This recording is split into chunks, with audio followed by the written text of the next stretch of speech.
थे। फिर परमेश्वर ने उस बालक को बहुत सा ज्ञान कराया, रुचि से सुना। फिर कहने लगे, बाबा आपका कहाँ वो लोक जो ब्रह्मा विष्णु महेश से भी ऊपर है, वहाँ भी कोई और भगवान रहता है? परमात्मा बोले, चल बेटा तुझे वो लोक दिखाता हूँ। क्योंकि परमेश्वर ने अपने गवाचार करने थे इस बिचली पीढ़ी का पेटावरण के लिए, विश्वास दृढ़ करने के लिए कि आने वाले समय में कोई डगमग ना रह जाए और मेरे ये गवाह अपना एफिडेविट लिखकर चले जाएंगे। वही किया। अब गरीबदास जी को परमात्मा ने प्रथम मंत्र दिया और कहा, बेटा आ मेरे साथ। इतना कहते ही वो बैठे थे ऐसे जैसे सुखासन पर बैठ जाते हैं, आलती पालती मार के आम आदमी बैठ जाता, जैसे आप जी विराजमान है। वो शरीर तो न्यू का रह गया, आत्मा निकाल ली। आत्मा ऊपर जा रही, क्योंकि आत्मा के ऊपर एक और शरीर होता, सूक्ष्म शरीर। ये तो कवर है ऊपर का। ये समझो कि जैसे सर्प निकल जाता है कैंचुली त्याग के, या तो कैंचुली है हमारे ऊपर। तो ऊपर जाकर परमात्मा ने गरीबदास साहब जी को सब ब्रह्मांड दिखाए, ब्रह्मा विष्णु महेश के लोक दिखाए, और जहां जहां भी प्रभु गए सब ने नतमस्तक होकर उनके चरण लिए। धर्मराज के लोक में गए परमात्मा, धर्मराज ने भी खड़ा होकर के परमात्मा का सत्कार किया कबीर साहब का। और गरीबदास जी देख रहे हैं, भाई बाबा जी के तो कमाल का है, ये तो कति इसके सारे ही इसके आगे नतमस्तक हैं, ये तो बहुत कसूता है।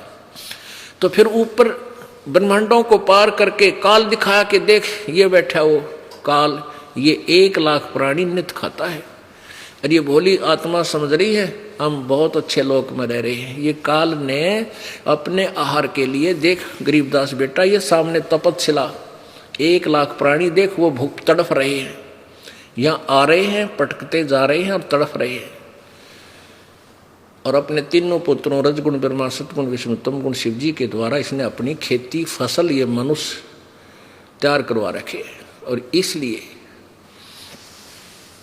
उसके बाद वो काल दिखाया, क्योंकि काल जो ज्योति निरंजन है ये जो 11वें द्वार पर जहां से परब्रह्म के लोक में प्रवेश करते हैं वहां ये खुद बैठा रहता है। तो जब परमात्मा वहां गए और कहा गरीबदास जी से, कहा बेटा अब मैं अपना सतनाम सुमरण करूंगा, सार नाम, और देखना ये इसका मत झुक जाएगा मस्तक। वो तो लीला थी, हमें बताना चाहते थे। तो जो ही परमात्मा निकट गए और काल का सिर ऐसे हो गया, उसके सिर पे पैर रखा, क्या बेटा मेरे साथ। और उस 11वें द्वार को पार करके फिर 12वें द्वार में सतलोक में परब्रह्म के लोकों को पार करते हुए पहुंच गए। अब नीचे से जो प्रभु परमेश्वर कबीर जी यानी परम अक्षर ब्रह्म गए थे, वो एक जिंदा बाबा जी की वेशभूषा में थे। और जो परमात्मा का सतलोक में वास्तविक शरीर है, वो उसकी एक बहुत बड़े गुम्बज में, बहुत बड़े स्तूप में, बहुत बड़ा सफेद गुम्बज है, उसके बीच में सिंहासन लगा है, प्रभु का तख्त है यानी सिंहासन। उस पर वो तेजों में शरीर वाले प्रभु, वही कबीर देव अन्य रूप में विराजमान थे, जिसके एक रोमकूप में करोड़ सूर्य करोड़ चंद्रमा मिला दे, उनका प्रकाश भी फीका पड़े, इतना तेजों में शरीर उस प्रभु का है। अब नीचे से जो एक साधु रूप में गए थे प्रभु कबीर जी, अपने ही दूसरे स्वरूप जो तख्त पर सिंहासन में विराजमान थे उस पर चवर करने लगे। अब गरीबदास जी ने सोचा कि भाई भगवान तो ये है जो तख्त पर बैठा, कितना सुंदर शरीर, कितना वाहिट, कितना प्रकाश। इतना सोच ही रहे थे कि वो जो तख्त पर विराजमान था वो स्वरूप खड़ा हुआ, और जिंदा बाबा जी के रूप में जो पृथ्वी से गया था वो स्वरूप उसी तख्त पर आल ब्रह्मांड के कंट्रोलर के रूप में विराजमान हो गया। और जो तेजों में शरीर वाला प्रभु था वो चवर करने लगा, यानी जैसे नौकर करता है। अब गरीबदास जी ने सोचा भाई बाबा जी के चाड़ा है तो इस पर भगवान चौर करे, भाई बड़ा कमाल का आदमी है। तो इतने में क्या हुआ कि वो तेजो में शरीर जो था उस जिंदा महात्मा वाले शरीर में समा गया। अकेले वो जिंदा महात्मा ही वहां पर विराजमान रहेगी और चवर जो है अपने आप घूम रहा है परमात्मा के सत्कार के लिए ऑटोमेटिकली। तब गरीबदास जी समझ गए भाई ये भगवान था जो नीचे गया था, ये लीला कर रहा था। तब गरीब परमेश्वर ने कहा जा बेटा, तेरे शरीर को फूकने वाले हैं, तेरे को मृत जानकर तेरे परिजन उठा ले गए हैं और शमशान घाट पर तुझे जलाने वाले हैं, तू वापस जा। गरीबदास जी ने कहा प्रभु मुझे वापस ना भेजो, वो तो गंदा लोक है, हे भगवान ना भेजो मुझे, यही रख लो मेरे दाता।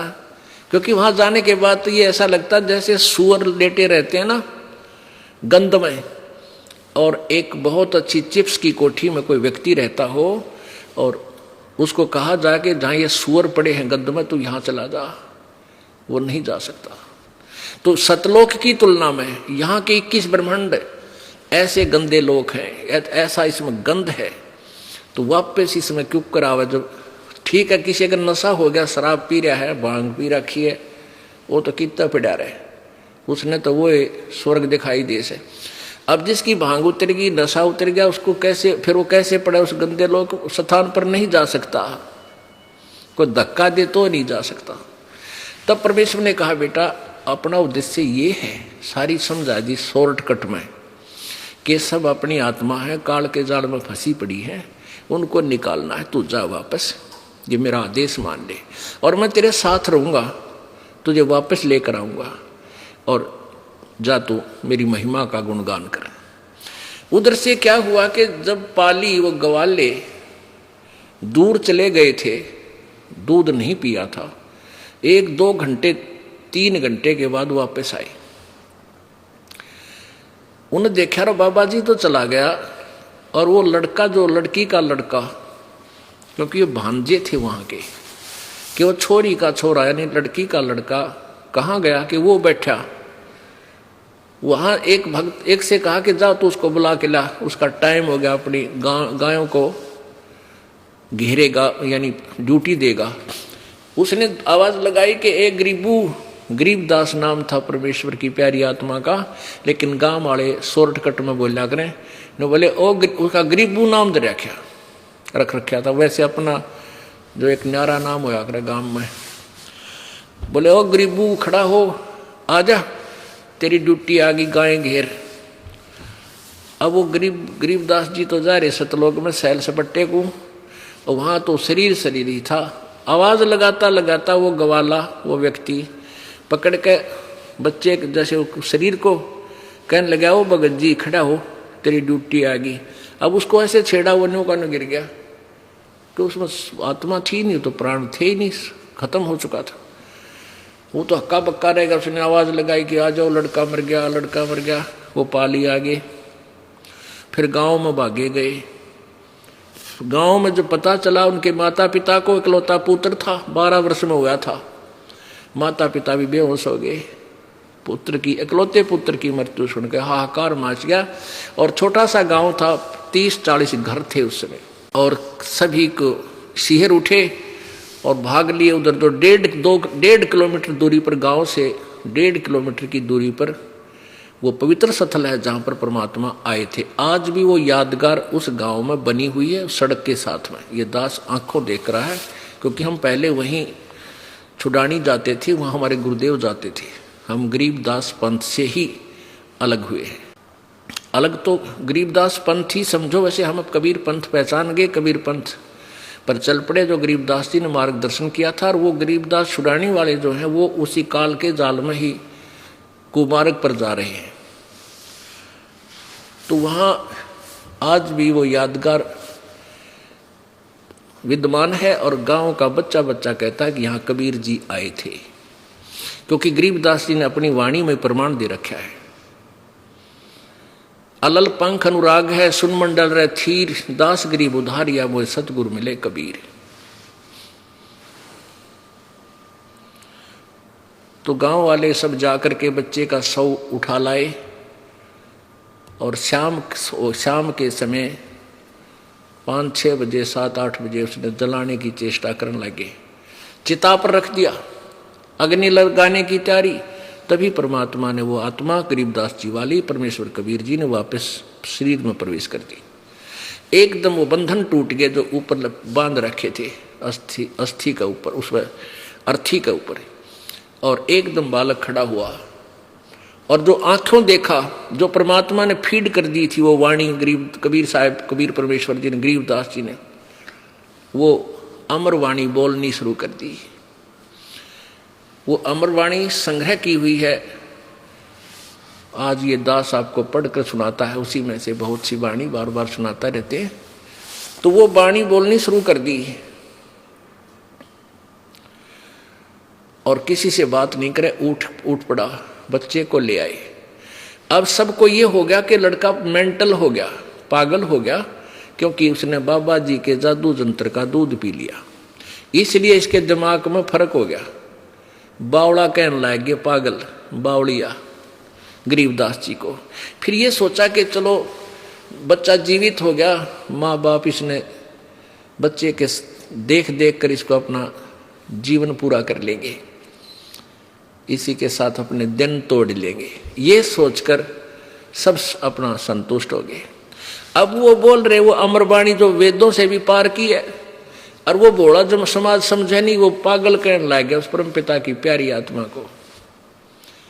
अब वो बताने की चेष्टा कर रहे हैं कि कबीर परमात्मा है जो बनारस में दानक रूप में आया था, जुलाहा रूप में आया था। इस बात ने जाट समाज का देवी ना माने, है झूठ बोल रही, तो मैं पागल हो गया, दानक ना भगवान बताओ, जुलाहे कवि ने। अब परमेश्वर को पता था कि ये गरीबदास जी द्वारा मैं अपनी महिमा पुनर्लिपिबद्ध करवा दूं, इस बीचली पीढ़ी में यू एफिडेविट काम आएगा। अब क्या हुआ कि ऐसे 3 वर्ष बीत गए। गरीबदास जी मस्ती में ये शब्द बोलते हैं, वाणी बोलते हैं कि वो परमात्मा सतलोक में रहते हैं, वो पूर्ण ब्रह्म है। जाकू कहें कबीर जुलाहा, सब गति अगम अगम अगाहा, वो जिसको तुम जुलाहा कहते हो वो पूर्ण परमात्मा है। अनंत कोट ब्रह्मंडे का एक रति नहीं भारे, सतगुरु पुरुष कबीर हैं ये कुल के सिरजनहार। अनंत कोट ब्रह्मंड का परमात्मा पर कहते हैं एक रति भी भार नहीं है उनको, वो इतने समर्थ, इतने शक्तिशाली हैं। और सतगुरु पुरुष कबीर है। अब देखो दोनों उपमा दी है गरीबदास साहिब ने। सतगुरु का अर्थ होता है तत्वदर्शी संत, जो यथार्थ ज्ञान प्रदान करे, वो सतगुरु की भूमिका भी उन्होंने की। और पुरुष माने परमात्मा, वो सारे ब्रह्मांडों का संचालक भी कबीर जी ही है। तो इस तरह वो वाणी बोलते रहे। धर्मराय दरबार में दी कबीर तलाक, मेरे भूले चूके हंस को तू पकड़िए मत कजाक। यहाँ के न्यायाधीश के सामने ब्रह्मा विष्णु महेश की भी जो है ना थर थर शरीर कांपता है, देह कांपती है जब उसका संदेश आता है। और वो न्यायाधीश 21 ब्रह्मांड का जो न्यायाधीश सबका अकाउंट रखता है, वो कबीर परमात्मा के सामने हाथ जोड़कर खड़ा हो गया जब गरीबदास जी साथ थे। जैसे बड़ा अधिकारी पुलिस वाला और छोटे अधिकारी दरोगा के ऑफिस में चला जाता है, अचानक उसको पता चल जाता है कि आईजी साहब आए हैं या एसपी आया है, तो खड़ा हो जाता है, सलूट मारता है और वो उसको आदेश देता है, संकेत देता है, डांट मारता है कि तूने ऐसा किया तो तुझे छोड़ूंगा नहीं, तेरा ये कर दूंगा। वो कहता जी सर, जी सर। तो ऐसे कबीर परमात्मा के सामने 21 ब्रह्मांड का न्यायाधीश धर्मराज करबद्ध खड़ा हो जाता है और उसको परमात्मा डांट मारते हैं कि मेरे भूले चूके हंस को तू पकड़िए मत कजाक। ए नालायक, खबरदार, जो मेरे कबीर हंस को, जिसने मेरा सही नाम ले रखा, उसको तूने पकड़ा, अकाउंट लिया तो मेरे से बुरा नहीं होगा। बोले पुरुष कबीर से धर्मराय कर जोड़, हाथ जोड़कर तुमरे हंस ने पकड़ो नहीं मैं 2 ही लाख करोड़।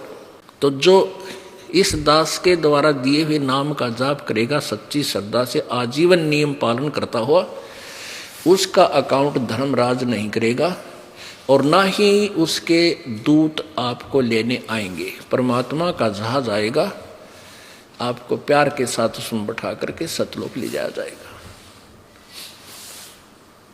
इस तरह की कथा सुनाया करते थे गरीबदास जी, लेकिन कोई नहीं मानता। बालकों में जिक्र करते, बालक अपने घर वालों को बताते, वो कहते हो तो मेंटल है बेटा, उसके पास मत बैठा करो। वो तो कबीर को भगवान बताता है, दानक को, दुल्हे को। एक दिन क्या हुआ कि एक दादू साहेब जी हुए हैं।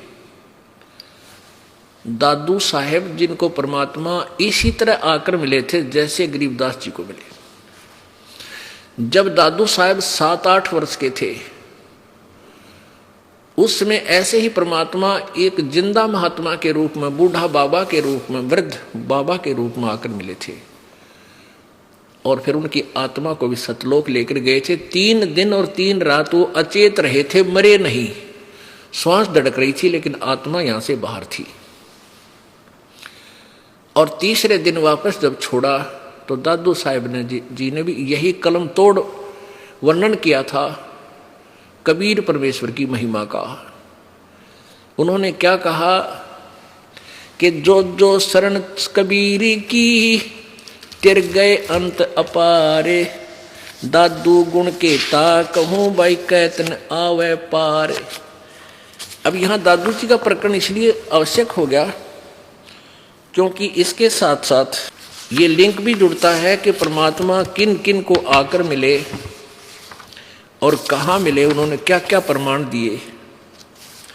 जो जो शरण कबीर की वो तिरगे अंत अपारे, दादू गुण के ता कहूं भाई कैतन आवे पार। उस परमात्मा की महिमा कितनी की गाऊं, मेरे पर गाई नहीं जाती।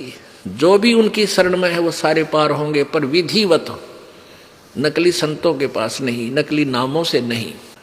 कबीर करता आप है दूजा ना कोई, कबीर करता आप है दूजा ना कोई, दादू पूर्ण जगत को हो भक्ति दृढ़ावे सोई। दादू कहते हैं कबीर करता आप है, वो कबीर जो परमात्मा है वो आप ही भगवान है और कोई दूसरा करता नहीं है, सृष्टि रचने वाला नहीं है। और दादू पूर्ण जगत को भक्ति दृढ़ावे सोए, वो भी सत्य भक्ति भी वही आकर बताता है। पूरे संसार में और किसी के पास ज्ञान नहीं होता। ठेका पूरा होवे जब सब कोई तुझे शरीर, दादू काल चंपे नहीं जप है जो नाम कबीर। आदमी की आयु घटे तब यम घेरे आए, सुमरण किया कबीर का दादू लिया बचाए। कि जब इंसान की आयु कम हो, समाप्त होगी तो काल आ जाएगा। लेकिन हमने तो अपने भगवान का मंत्र ले रखा था, मेरी रक्षा परमेश्वर ने की, मेरे निकट काल के दूत नहीं आए। मेट दिया अपराध सब, यानी अंगारी पाप नाशक परमेश्वर कबीर जी हैं। मेरे सभी पापों का नाश कर दिया, दादू साहब जी कह रहे हैं। मेट दिया अपराध सब आ मिले छन माही, दादू संग ले चले कबीर चरण की छाही। सेवक देव निज चरण का दादू अपना जाने, भृंगी सत कबीर ने कर लिया आप समान। दादू अंतर्गत सदा छिन छिन सुमरण ध्यान, वारू नाम कबीर पर पल पल मेरे प्राण। अब सुन सुन साख कबीर की, काल न्यवावे माथ, धन धन तीनों लोक में है दादू जोड़े हाथ। यानी क्या बता रहे हैं कि सुन सुन साख कबीर की, साख माने महिमा, उसकी लीला को सुन सुन के उसकी समर्थता के आगे, कबीर जी की शक्ति के सामने यो काल भी मस्तक नीचा कर लेता है।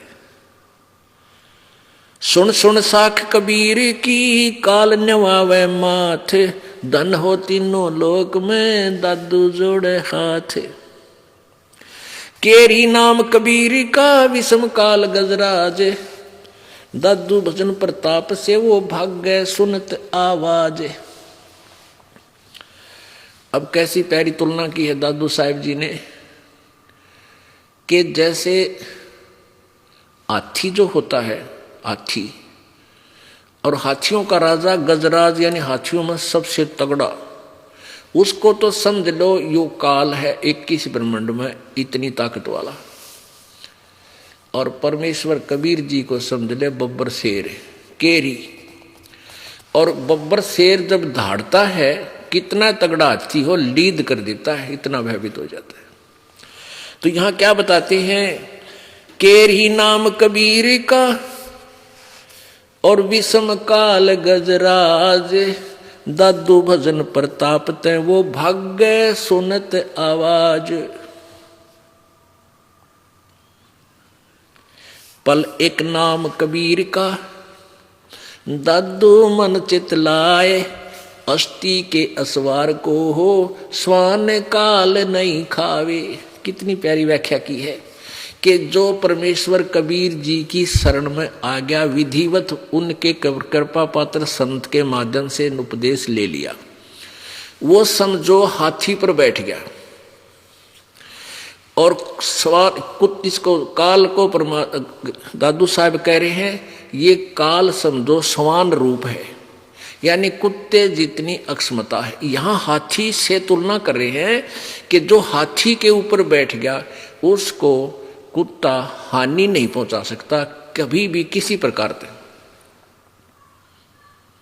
इतना आउट ऑफ रीच हो जाता, उसकी पहुंच से इतने बाहर हो गए आप, काल की मर्यादा में रहोगे। मर्यादा का मतलब है हाथी पर बैठे रहना, नीचे मत पड़ना, नीचे पड़ गिर गए तो अब वो कुत्ते तो फिर पाट देंगे आपको, वो तो पहले ही भौंक रहे हैं।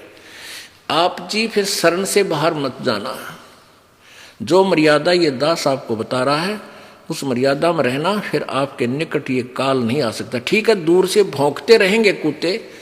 आपने देखा होगा गांव में जब हम देखा करते हाथी आ जाता तो गांव की गली के कुत्ते सारे पीछे लाग लिया करते उसको, भौ भौ, और एक निकट नहीं आवे, 50 फुट दूर भौ भौ। उनको पता है कि एक सूंड मार दिया 10 मरोगे। और पैर को हानि हाथी का मुंह में भी ना हो, कुत्ते गए गड्ढे भी को ना, उसका जबाले भी ना गढ़ते हाथी के शरीर में। तो यहां दादू साहब जी कितनी प्यारी व्याख्या करते हैं कि पल एक नाम कबीर का, दादू जो मन चित लावे, हाथी के असवार कोई स्वान काल नहीं खावे, उसको हानि नहीं पहुंचा सकता ये। तो आप इतने आउट ऑफ रीच हो गए, काल की पहुंच से इतने बार हो लिए। सुमृत नाम कबीर का कटे काल की पीड़ी, दादू दिन दिन ऊंचा होए परमानंद सुख सीरी। दादू नाम कबीर की जय कोई लेवे ओटे, तिनको कभू लागे नहीं भाई काल वज्र की चोट। काल के वज्र कितने एक्सीडेंट करा देता, हमने सामने गाड़ी बिड़ गई, सारे मर जाते हैं, काट काट कर निकालते हैं। हेलीकॉप्टर से गिर गए, कच्चकना चूर हो गया, कहीं पर कि कोई घटना होगी। कहते हैं ऐसी घटनाएं परमात्मा की आत्माओं जो सच्ची लगन और मर्यादा में रहेंगी उनके ऊपर इस काल का अटैक नहीं हो सकता इस तरह का। उनको कभू लागे नहीं काल वज्र की चोट है।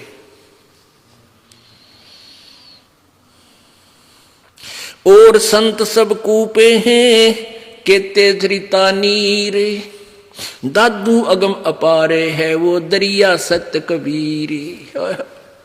कितनी प्यारी व्याख्या की। पुण्यात्मा जैसे हम परमात्मा की परिभाषा में श्री कृष्ण जी को परमात्मा मानते थे, किस आधार पर कि श्री कृष्ण जी ने मोरध्वज राजा का पुत्र ताम्रध्वज को आरे से चिरवा कर कृष्ण जी ने के विषय में हम सुनते थे कि मोर ध्वज राजा के पुत्र ताम्र ध्वज को आरे से चिरवा कर जो मर गया था, 2 फाड़ हो गए थे और फिर जीवित कर दिया।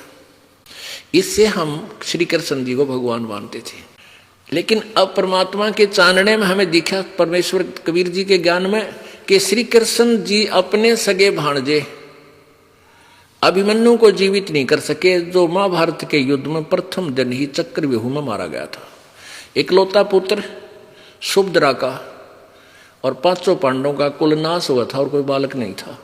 श्री कृष्ण जी रो रहे थे, सुभद्रा रो रही थी और 5 पांडव हाहाकार मची हुई थी। श्री कृष्ण जी जीवित नहीं कर सके। क्यों नहीं कर सके? क्योंकि उनके श्वास उसके, और उनको क्यों जीवित कर दिया ताम्रध्वज को? उसकी आयु शेष थी, अभिमन्यु का प्रारब्ध इतना ही था, उसको चेंज नहीं कर सकता श्री कृष्ण।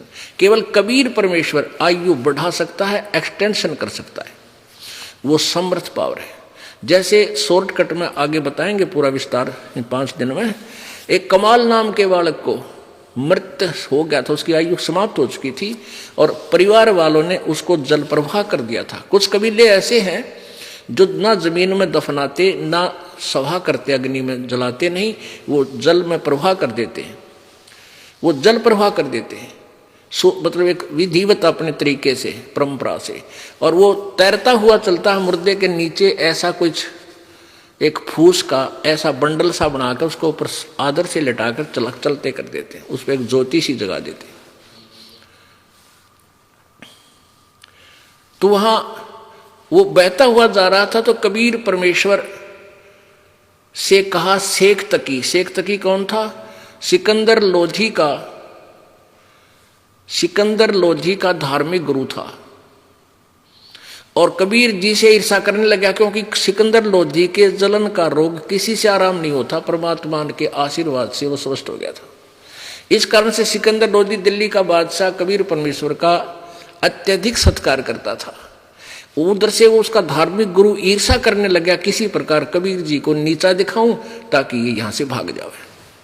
इस दृष्टिकोण से उसने ये शर्त रख दी अपने राजा के सामने कि यदि कबीर जी कोई मुर्दा जिंदा कर देगा मेरे सामने, क्योंकि कबीर जी ने सिकंदर लोधी ने महर्षि रामानंद जी ब्राह्मण का सिर काट दिया था, इस बात पे कि वो मुसलमानों से नफरत करता था। फिर कबीर जी ने उस सिकंदर लोधी के सामने ही वो उसको जीवित कर दिया था, कटे हुए सिर को, एज इट इज, जैसे कृष्ण जी ने ताम्रध्वज को जीवित किया था। वो तो उसके समांतर शक्ति हुई परमात्मा की। और फिर वो मरा हुआ बच्चा आया हुआ था, तो शेख तकी ने बोला मेरे सामने जिंदा कराइयो कबीर, जब मानूं मैं इसको भगवान, नहीं तो मैं नहीं मानूंगा और तेरी बगावत करवा दूंगा मुसलमान समाज से। ये कह करके ये काफिर हो गया हम राजा, इसने एक हिंदू से उपदेश ले लिया। तो सिकंदर लोधी चिंतित था। कबीर जी ने पूछा क्या कारण है, तो कारण बताया। परमेश्वर ने कहा कि कह दो इस शेख तकी को कोई मुर्दा ले आवे, उसको जीवित कर दूंगा। अब शेख तकी कहने लगा मुर्दा मैं कहां से लाऊं? एक दरिया के किनारे खड़े थे, ये वार्ता हो रही थी। परमात्मा ने अपनी प्यारी आत्मा सिकंदर लोधी दिल्ली के सम्राट की वह टेंशन दूर करनी थी कि ये बात बिगाड़ेगा। इतने में वही कमाल का शव बहता हुआ आ गया बच्चे का। इतने में वो 13 वर्षीय बालक का शव दरिया में बहता हुआ आ गया। और परमेश्वर कबीर जी, वो सैनिक भी खड़े थे हजारों की संख्या में, और भी व्यक्ति थे। कहा कि वो आ गया शव। सिकंदर शेख तकी बोला वो आ गया शव, कर दे जीवित कबीर, जब मान लो इसको मैं, ये अल्लाह का नबी है, अल्लाह है। अब सिकंदर कहता था ये भगवान आया है, क्योंकि उसके सामने जीवित कर दिया मरा हुआ कटा हुआ सिर महर्षि रामानंद जी का। और फिर एक गाय काट दी थी ऐसे ही निकम्या ने, वह भी जीवित कर दी थी परमात्मा ने। और दूध की बाल्टी भर दी थी उस गाय की जीवित करके। और फिर वो बच्चा आ गया।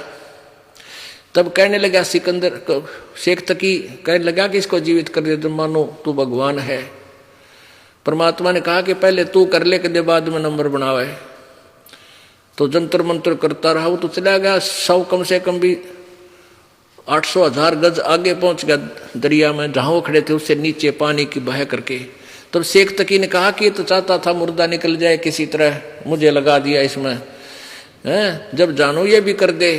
तब परमात्मा ने ऐसे कहा था, ऐसे कर दिया, यानी वो मुर्दा वापस चल पड़ा अपोजिट उस, यानी जिधर से पानी बहकर आ रहा था और बहुत आगे जा चुका था, वो सब परमात्मा के आदेश से वो वापस चल पड़ा। जैसे ये इंजन वाली किश्ती चला कर बैक फ्लो के विरुद्ध अपोजिट, और वहां आकर रुक गया। नीचे लहर पानी की जा रही है और वो सब ऊपर एज इट इज है। तो परमेश्वर ने कहा कि हे जीवात्मा जहां भी है, मेरे हुक्म से, कबीर हुक्म से इसमें प्रवेश कर और बाहर आ जा। इतना ही कहा था मालिक ने।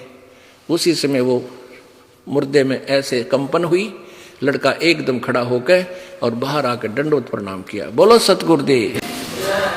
अब इससे वहां उपस्थित लोगों ने कहा कि कमाल कर दिया कबीर जी, कमाल कर दिया।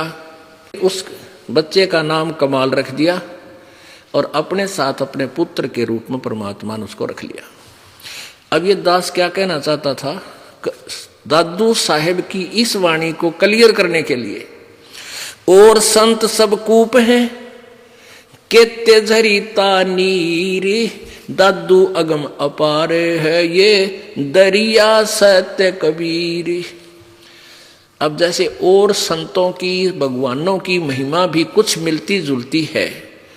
जैसे एक तो कुएं में जल है, कूप में, एक कोई झरना बह रहा है, झरीता नीर, वो सीमित होता है, वो सफिशिएंट नहीं होता। एक जैसे छोटा सा तालाब होता है। अब ऐसे समझो कि कुछ तो संत जिनकी तुम महिमा से परिचित हो भगवानों की, उनमें से समझो कुछ तो कूप है, वो भी काम चलाओ जल सहारा दे देते हैं, और कुछ जरीता नीर यानी झरने बह रहे हैं थोड़े बहुत, वो भी कुछ क्षेत्र में राहत दे देते हैं। लेकिन दादू अगम अपार है, वो दरिया सत कबीर हो दरिया, जिसके पानी का कोई और छोर ना हो। उसमें तो कितनी नहर भी निकाल ले, नहा भी ले, धो भी ले, कितनी सच्चाई कर ले, फिर भी उसका अंत नहीं। यानी इतनी सुप्रीम पावर है कबीर जी। और दूसरे हैं वो छोटी मोटी राहत वो भी दे देते हैं, लेकिन वो पूर्ण मोक्ष नहीं कर सकते, आपके आयु में वृद्धि नहीं कर सकते, आपके प्रारब्ध में परिवर्तन नहीं कर सकते। अन्य संत ना भगवान, केवल कबीर परमेश्वर परम अक्षर ब्रह्म ही आपके प्रारब्ध को चेंज कर सकता है।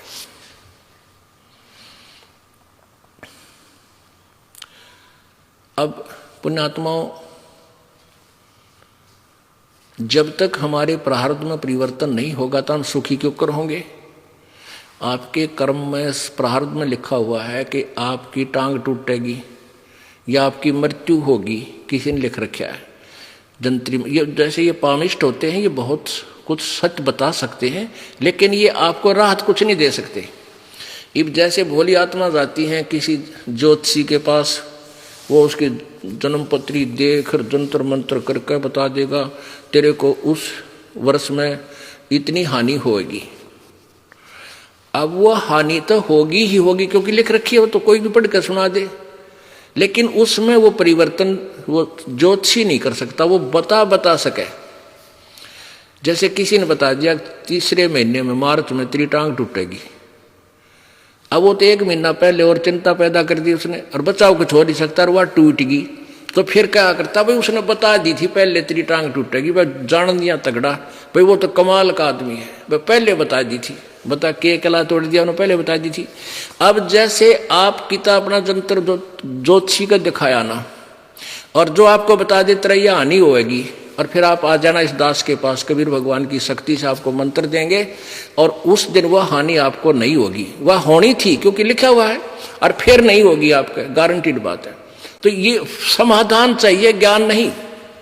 उस ज्ञान से क्या पता सारा मिल गया तेरा टांग टूटेगी, और हम कहेंगे नहीं टूटेगी, ये मंत्र जाप करना, मर्यादा में रहना, तो वो चेंज होगी, वो बदल दिया आपका, आपके ऊपर आने वाली आपत्ति परमात्मा ने टाल दी। तो इसलिए भगवान की हम ढूंढ रहे हैं जो हमारे प्रारब्ध में आने वाले कष्ट को, संकट को दूर करे।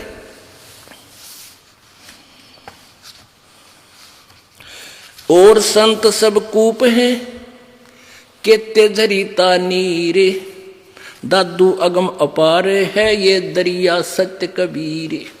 दादू नाम कबीर का सुन के कापे काले, नाम भरोसे नर चले भाई हो अनबा का बाले। नाम का भरोसा रहे। कहते हैं कबीर जी का नाम सुनकर इस काल भी कांपने लग जाता है। ये किस ब्रह्मांड का मालिक ब्रह्म, और जो अपने सच्चे नाम का सहारा लेकर पूरे संत से लेकर भक्ति करता है उसका हो नबा का बाल। जिन मोह को निज नाम दिया सोए सतगुरु हमारे, दादू दूसरा कोई नहीं वो कबीर सिरजनहार।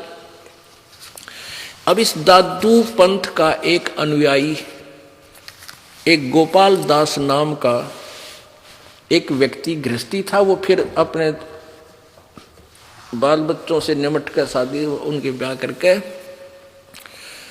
तो दादू पंथी महात्मा बन गया था वो, यानी सन्यास ले लिया था। लाल कपड़े पहना करता, जैसी वेशभूषा उनकी थी, और साधु की वेशभूषा वो बनाकर घूमता था। एक दिन वो दादू साहिब का अनुयायी वो गोपाल दास संत छुडानी गांव में आ गया। उसका कोई चेला था, उसके वहां रुक गया। अब उस शिष्य ने कहा, उस व्यक्ति ने जिसके वो गोपाल दास रुका हुआ था, कहा महाराज जी हमारी एक लड़की का लड़का, हमारा एक गांव का बहुत बड़ा चौधरी है, बहुत धनवान व्यक्ति है, उसका इकलौता, उसका कोई संतान नहीं थी, उसने अपना दामाद रखा हुआ है घर जमाई रूप में, वारस रूप में, और उस लड़की का एक लड़का हुआ, वो भी मेंटल हो गया। एक बाबा जी ने जंतर मंत्र का दूध पिया दिया उस टाइम। और संतों की विद्या को साधु ही काट सकते हैं, यदि आप कृपा कर दो हमारी लड़की का लड़का स्वस्थ हो जाए, आपका बड़ा एहसान होगा। अब वो दादू पंथी एक आधा कोई झाड़ा जुड़ा ला के भूत बात काट दिया करता, उसने सोची वही साहेब पाओगा इनके, कहने लगा भाई बुला ले।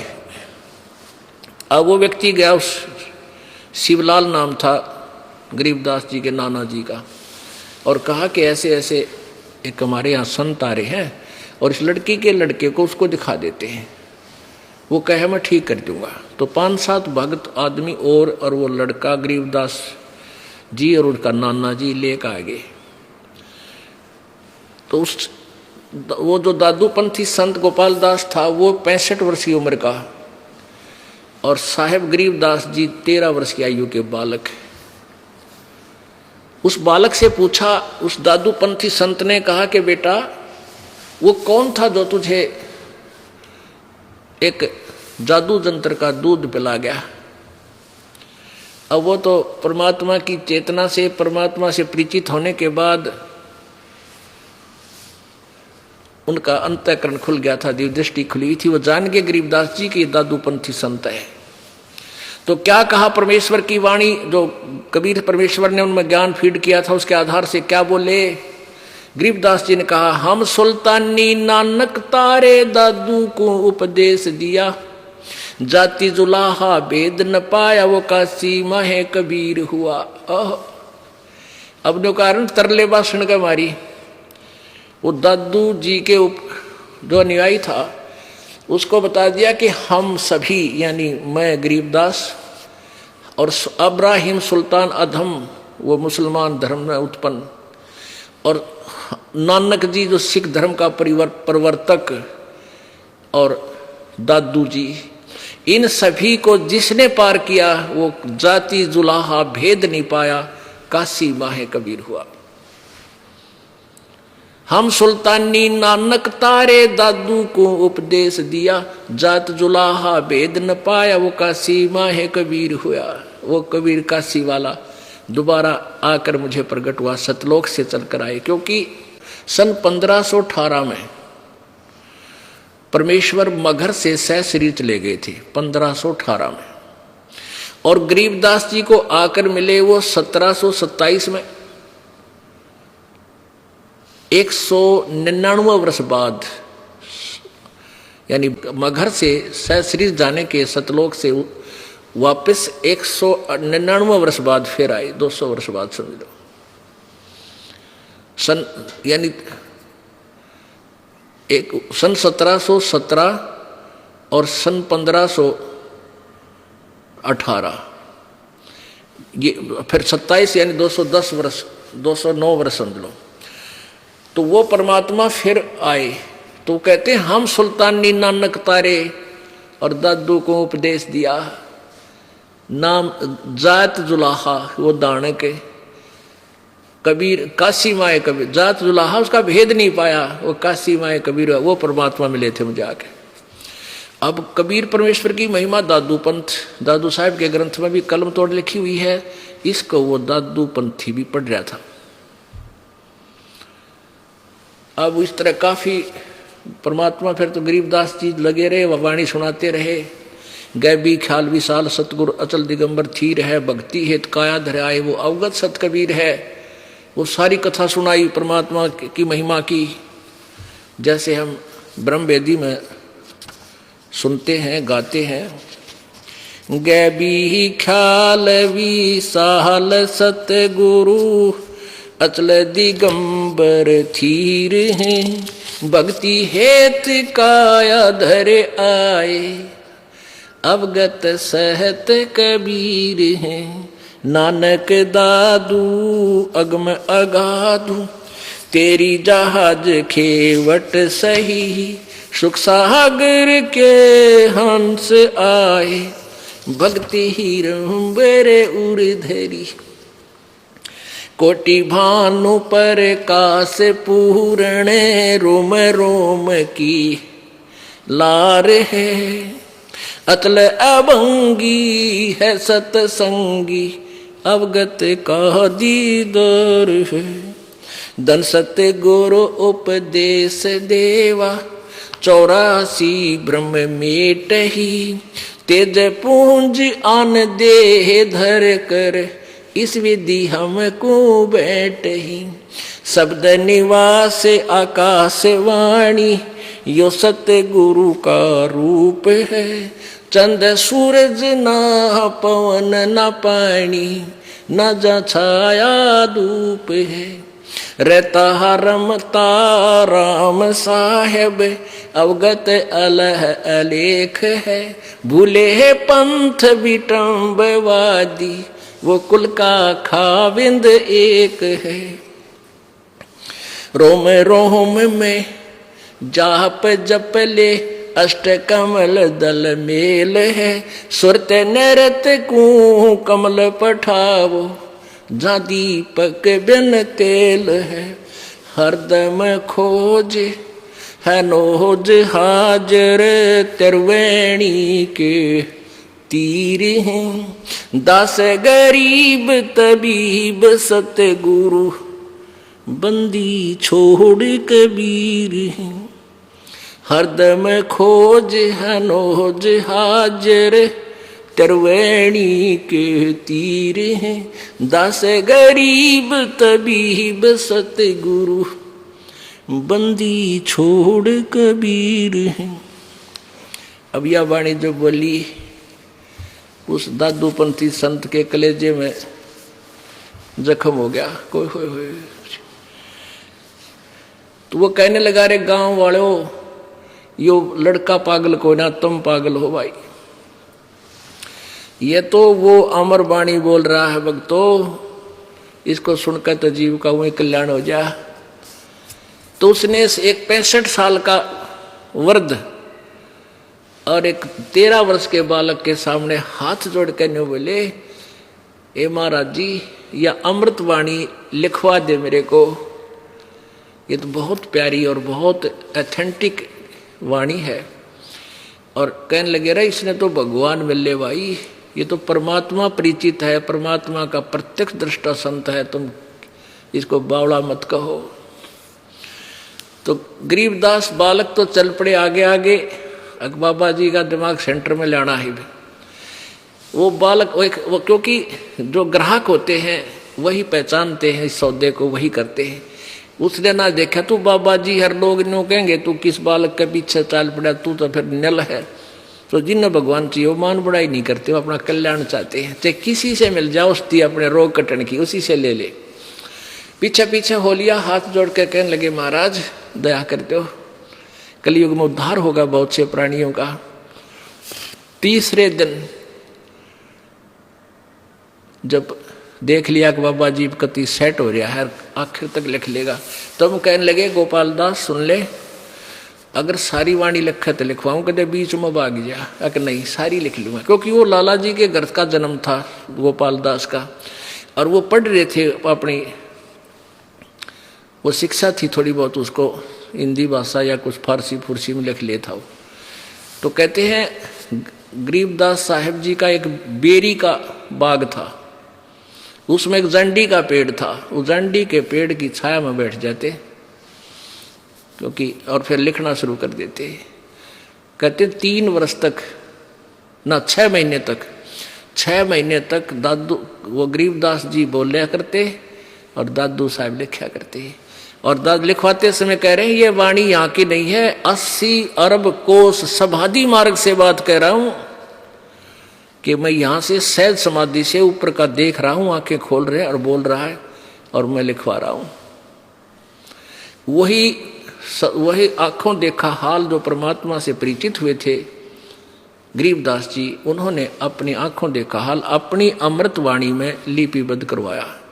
आज वो सदग्रंथ के रूप में हमारे पास उपलब्ध है, जो कबीर परमेश्वर की वाणी से 100% मिलता है, मेल खाता है।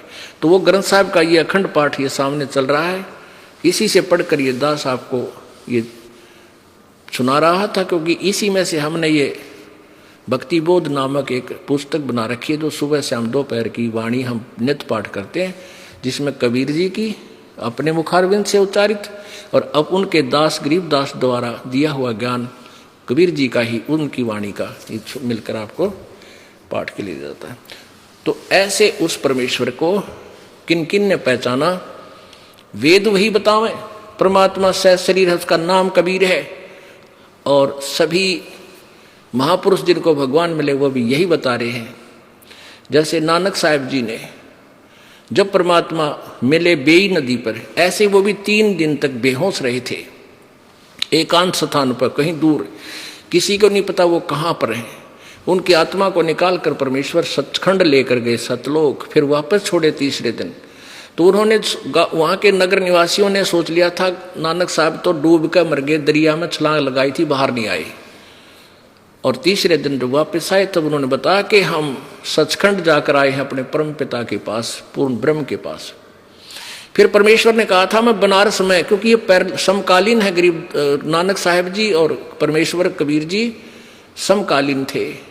परमेश्वर ने वहां से जैसे गरीबदास जी को ले गए थे ऐसे नानक जी को ले गए, फिर वापस छोड़ा, कहा मैं बनारस में धाणक का काम करता हूं, जुलाहे का। वहां आए जब देखा सामने वही परमात्मा जो सारे ब्रह्मांडों का रचनहार सतलोक में यही सूरत देखी थी, तो उन्होंने अपनी वाणी में लिखा है, बोला है, एफिडेविट दिया है, और वो गुरु ग्रंथ साहिब के पृष्ठ नंबर 24 यानी 24 पर लिपिबद्ध है। फाई सूरत मलुकी वेश ए ठगवाड़ा ठगी देश खरा सियाणा भोता भार ये धानक रूप रहा करतार। तो यही गरीबदास जी कहते हैं हम सुल्तानी नानक तारे दादू को उपदेश दिया, जात जुलाहा भेद न पाया वो काशी माहे कबीर होया। बोलो सतगुरुदेव सच साहेब। परम पिता परमात्मा पूर्ण ब्रह्म सारी सृष्टि के रचनहार कुल मालिक कबीर देव, कबीर साहब, अल्लाहू अकबर, अल्लाह कबीर, गॉड कबीर, ये वही परमात्मा है जो बनारस में एक जुलाहे की भूमिका करके अपने तत्व ज्ञान को प्रचार करके सहशरीर आए थे, सहशरीर अपने निज धाम सतलोक को चले गए। उनका कलयुग में समय रहा सन 1398 अर्थात संवत 1455 से सन 1518 अर्थात संवत 1575 तक वो परमात्मा इस धरातल के ऊपर एक मनुष्य जैसी लीला करके एक जनसाधारण जैसा जीवन जी के हमारे लिए एक एग्जाम्पल छोड़ कर चले गए। वो परमात्मा प्रत्येक युग में एक ऐसा जीवन जीते हैं, एक ऐसा जीवन व्यतीत करते हैं, एक जनसाधारण मनुष्य जैसा, और जैसे आम व्यक्ति कर्म करते हैं ऐसे ही कर्म करके परमात्मा एक उदाहरण हमारे लिए पेश करते हैं कि बच्चों, परमात्मा पाने के लिए विशेष आडंबर या कठिन साधनाओं की आवश्यकता नहीं है। उसके लिए मानुष जन्म हो, कोई जाति मजहब कहीं भी आपका जन्म किसी भी धर्म में हुआ हो, पूर्ण संत आपको मिल जावे, बुराइयों को त्याग देना और बहुत ही सिंपल वे से, साधारण तरीके से अपना जीवन जीना। परमात्मा पाने के लिए जंगल, पहाड़ों पर या जंगल में जाना आवश्यक नहीं है। भक्ति करने से बात बनेगी। आप अपना कर्तव्य करते हुए, अपना जो आपका स्वाभाविक कर्म है, इनको करते हुए परमात्मा प्राप्ति कर सकते हो। उसके लिए वे स्वयं ही एग्जाम्पल बनते हैं, उदाहरण बनते हैं।